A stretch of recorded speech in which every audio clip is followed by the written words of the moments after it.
And as we focus on college and career readiness for all of our students, Dawn is a true role model. Dawn told me that she first started college when she was 20 years old, and Dawn has been teaching now for 14 years. She earned an MA at Columbia on a merit fellowship, and she did her MFA in Asheville, North Carolina at the Warren Wilson College. And Dawn, to me, is not just a teacher, but as indicated, she has taught our students how to write. And I asked Dawn, I said, is there something personal that you would like me to say about you? And she said she believes teaching, as much as teaching, is also political activism as well, empowering our students to be able to achieve at high levels. Dawn's beautiful poetic writing reflects her work with her students, and to me, Dawn is a true inspiration to her students, not just in her area, but across the country as well. Before I bring Dawn up, I would also like to acknowledge the 5 finalists for the Norman Mailer High School Teachers Writing Awards. And they are Anu Sabrayana, Nathan Graciano, Mark Maxwell, and Tony Romano. Dawn and these other finalists are members of a very small group of exceptional teachers who, even though they could have focused on their own writing or artistic careers, decided to give back to their communities over and over again by teaching. Dawn's talent as a writer is a tremendous asset in the classroom, and she changes the lives of students by instilling in them a love of English and writing. Dawn, thank you for everything, and it's now my pleasure to bring Dawn to the microphone. Thank you very much.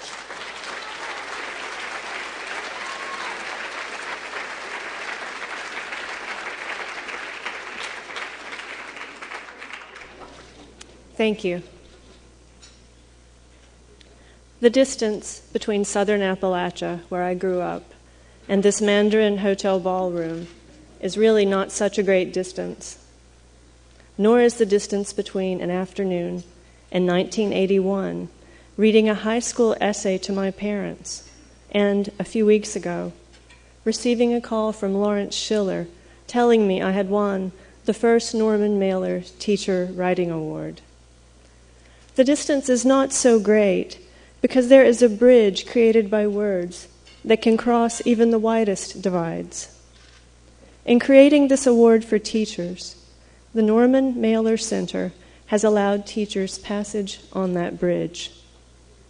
And in giving this first award to a public school teacher, the Norman Mailer Center is questioning those who would be keepers of the gate, questioning the status quo in our governing bodies that seems bent on impoverishing public schools and preventing their movement from the less advantaged land on one side of that bridge to the proverbial land of opportunity that is always just within those students' sight.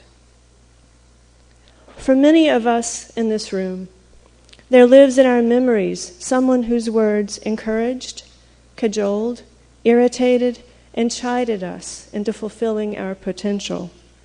For me, it is the words of a teacher at a tiny mountain elementary school telling me he had sent a story I had written to a state competition. It is the words of another teacher at Swain County High School telling me I might have talent if I worked at it. And it is my own words heard in the voice of yet another high school teacher reading a critical essay I had written to the class. These teachers' words live in me as I try to say something fresh and true to my own classes of 17 and 18-year-olds at the same Appalachian high school that I attended. These words live in me when I sit at my desk and write. These words reside in me, just as I hope the words I write, the words I speak, will take up residence in those who hear and read them and provide for them a means of bridging economic and societal gaps. From the rural child living in a single wide trailer, like I was, to the urban child living in an apartment in the projects, from the mountain student I teach who has applied to Vanderbilt and Tulane, to the one who hopes only for community college and who did without heat or electricity for all of last winter without complaint. What my students want is what you all want, what we all want. That someone will attend to our words, that someone will show us how to use those words to establish our dignity and uphold the democracy that may move us all to a better place. And that is what I think is so wonderful about this award that I received tonight. It does not offer the sentimental version of me, the teacher, as unsung hero, perpetuating the damaging stereotype of teachers as martyrs.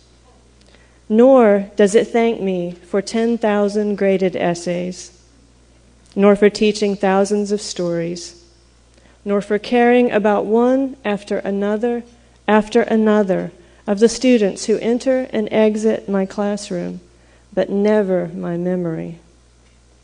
Instead, this award thanks me for saying what I would have said anyway, because it has to be said. This award thanks me for the insistent words that will not be quiet or still, because they cannot be quiet or still. For the words that teach, but even more, for the words that tell a story, that keep me awake nights, that demand they be allowed to go beyond the walls of school.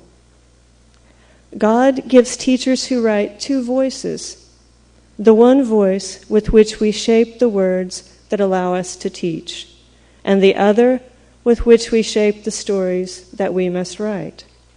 And among the impassioned and the dedicated, these words and the voices that give them life become a compulsion, because we know they are a passport for anyone who learns to use them. This award this evening from the Norman Mailer Center is my assurance that someone out there is listening to what I am compelled to say. Someone out there believes a teacher, a public school teacher, has words that are worthy of recognition. And as each year in the future allows yet another teacher to stand in this place and feel this moment of grace and gratitude, and as the words grow in number and the voices grow in volume, perhaps those whose legislation so deeply affects us all will notice and believe that those of us who spend most of our lives in a classroom do indeed have words that are worthy of attention, words that can connect people on one side of a divide to the people on the other. And so I thank you. Thank you for allowing our world to expand beyond our schools, and for giving our words, for giving my words, an audience that listens, that allows those of us on the far side of the gap to do more than just see the land that is promised, but to actually touch it. Thank you.